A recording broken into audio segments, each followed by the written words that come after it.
আসসালামু আলাইকুম রহমতুল্লাহি ওবারাকাতুহু। প্রিয় ভাই ও বন্ধুগণ, যারা আমাদের সাথে রয়েছেন দূরে অথবা কাছে, দেশে অথবা প্রবাসে, আপনাদের সকলকে জানাই আন্তরিক মোবারকবাদ ও শুভেচ্ছা।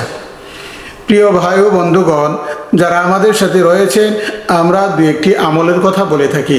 আমলগুলি শুনলে এবং আমলগুলি করতে পারলে আমরা ইনশাআল্লাহ অনেক লাভবান হব। ছোট ছোট আমলের দ্বারা অনেক ফায়দা অর্জন করা যায়।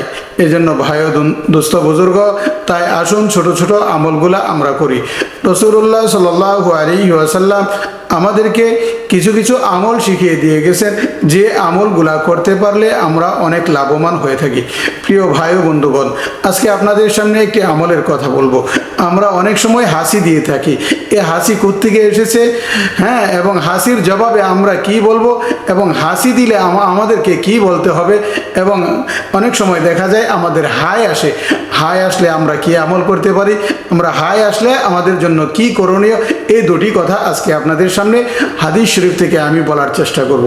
প্রিয় ভাই ও বন্ধুগণ, হযরত আবু হুরায়রা রাদিয়াল্লাহু তাআলা আনহু থেকে বর্ণিত, তিনি বলেছেন, নবী করিম সাল্লাল্লাহু আলাইহি ওয়াসাল্লাম বলেছেন, আল্লাহ তাআলা হাসিকে আল্লাহ তাআলা ভালোবাসেন, আর হাই তোলা আল্লাহ তাআলা অপছন্দ করেন।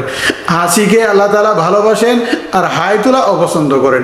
অতএব তোমাদের কেউ যখন হাসি দিবে তখন বলবে আলহামদুলিল্লাহ, আলহামদুলিল্লাহ পড়বে। তখন প্রত্যেক মুসলিম শ্রোতার উচিত তার জবাবে সে যেন বলবে ইয়ারহামুকাল্লাহ। হাসির জবাবে ইয়ারহামুকাল্লাহ বলবে। যে ব্যক্তি হাসি দেওয়ার পর আলহামদুলিল্লাহ বলবে, তার জবাবে অন্য মুসলিম ভাই যে শুনবে, সে আলহামদুলিল্লাহ বলছে, তার জবাবে সে বলবে ইয়ারহামুকাল্লাহ। আর হাই তোলার ব্যাপারটা, তা হলো শয়তানের পক্ষ থেকে হাই হয়। অলস্য ও ক্লান্তির লক্ষণ এই হাই আসাটা। অতএব কেউ যখন হাই তুলবে তখন রাসূলুল্লাহ সাল্লাল্লাহু আলাইহি ওয়াসাল্লাম বলেছেন, সে যেন তার নিজ হাত দিয়ে মুখে চেপে ধরে। প্রিয় ভাই ও বন্ধুগণ, হাই যখন আসবে তখন আমরা আমাদের মুখে এভাবে হাত দিয়ে ধরবো।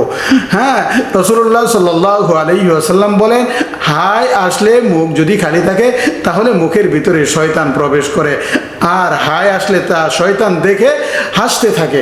প্রিয় ভাই ও বন্ধুগণ, তাহলে আসুন আমরা হাসির জবাব এবং হাই আসলে আমরা কি করব, আজকে এই দুটি কথা আপনাদের সামনে আমি উপস্থাপন করলাম। প্রিয় ভাই ও বন্ধুগণ, হাই আসার পরে আমরা একটা দোয়াও পাঠ করতে পারি। সেই দোয়াটি হলো লা হাওলা ওয়ালা কুওয়াতা ইল্লা বিল্লাহ, লা হাওলা ওয়ালা কুওয়াতা ইল্লা বিল্লাহ। প্রিয় ভাই ও বন্ধুগণ, আল্লাহ পাক রব্বুল আলামিন এই কথাগুলির উপর আমাদের সকলকে আমল করার তৌফিক দান করুন। আমিন।